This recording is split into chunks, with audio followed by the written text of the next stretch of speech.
కాకుంటే మనకి చాలా బాధగా ఉంది. ప్లీజ్ ఖచ్చితంగా మీరు సపోర్ట్ చేస్తారని నేను మనస్ఫూర్తిగా కోరుకుంటున్నాను. అందరికీ నమస్కారం అండి. ఈ వీడియోలో కనిపిస్తున్న పేరు నాగమల్లేశ్వరి. ఈవిడ నెల్లూరు జిల్లా ఆత్మకూరులోని వందూరుగుంట కాలనీలో ఈవిడ ఉంటున్నారు.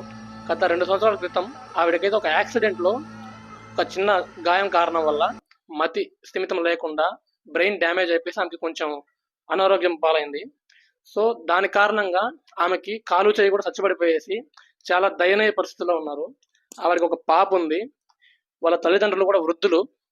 మేమేంటంటే వాళ్ళకి ఒక శాశ్వత పరిష్కారాన్ని కోరుకుంటున్నామన్నా. ఖచ్చితంగా ఈ తల్లికి ఈ చిన్న బిడ్డని వేసుకుని పాపము ఈ తల్లి వాళ్ళు లేరు. ఇద్దరికి షుగరు. మాకు ఏం తినలేదు.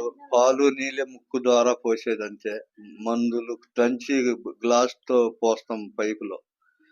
అట్లా డబ్బు రూపంలో అయినా పోనీ ఒక శాశ్వత పరిష్కారం రూపంలో అయినా వాళ్ళనైతే ఆదుకుంటే వాళ్ళకైతే ఒక తోడ్పాటు అవుతుంది. చాలా దయనీయ పరిస్థితి వాళ్ళైతే. ఆమె ఒక ఆడ మనిషి కాబట్టి ఇంకా ఆమెకి చాలా ఇబ్బందికరంగా ఉంటది. అర్థం చేసుకుని ఎవరైనా దాతలు ముందుకు రండి. మాకు తోచిన సాయం మేము చేశాము. మీరు చేయగలిగింది ఏదన్నా ఉంటే, శాశ్వత పరిష్కారం ఏమన్నా చూపించగలిగింది ఉంటే దయచేసి వాళ్ళని ఆదుకోండి. హాయ్ అన్న, అందరికీ నమస్కారం. మొన్న మేము వీడియో పెట్టాం కదా, మీ సాయం మాకు అందిందన్న. ఏదో ఆ తల్లికి నేను ఇవ్వడానికి అని చెప్పేసి నేను వచ్చాను అన్న. మనం అనుకున్న దానికి కొంచెం తక్కువ వచ్చిందన్న. ఇంకా ఎవరైనా సాయం చేయాలని చెప్పేసి మనస్ఫూర్తి కోరుకుంటున్నాను. ఏదో నాకున్న దాంట్లో నేను కానీ కొంచెం ఆ తల్లికి సాయం చేస్తున్నాను. ఏదో పెద్దయ్య, సరేనా? ఓకేనా? నేను మళ్ళీ నెంబర్ పెడతాను. ఎవరన్నా దాతలు ముందుకు వచ్చానంటే ఖచ్చితంగా నేను మళ్ళీ నీకు అందుబాటు చేస్తా. నరేష్ బాబు మాకు సాయం చేసినాడు. కొంత ధనము, అమ్మాయి పరిస్థితిని చూసి, మా పరిస్థితిని చూసి మరి కొంత అమౌంట్ ఇచ్చినాడు. అందరికీ నమస్కారం.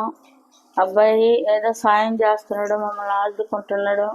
ఇంకా మీరు ఏమన్నా దాతలు ఉంటే ఇంకా సాయం చేయండి. అమ్మాయిని ఆసుపత్రికి చేర్చి బాగు చేసేటట్టు చేయండి అయ్యా. మాకు ఇద్దరం బాగలేని వాళ్ళము.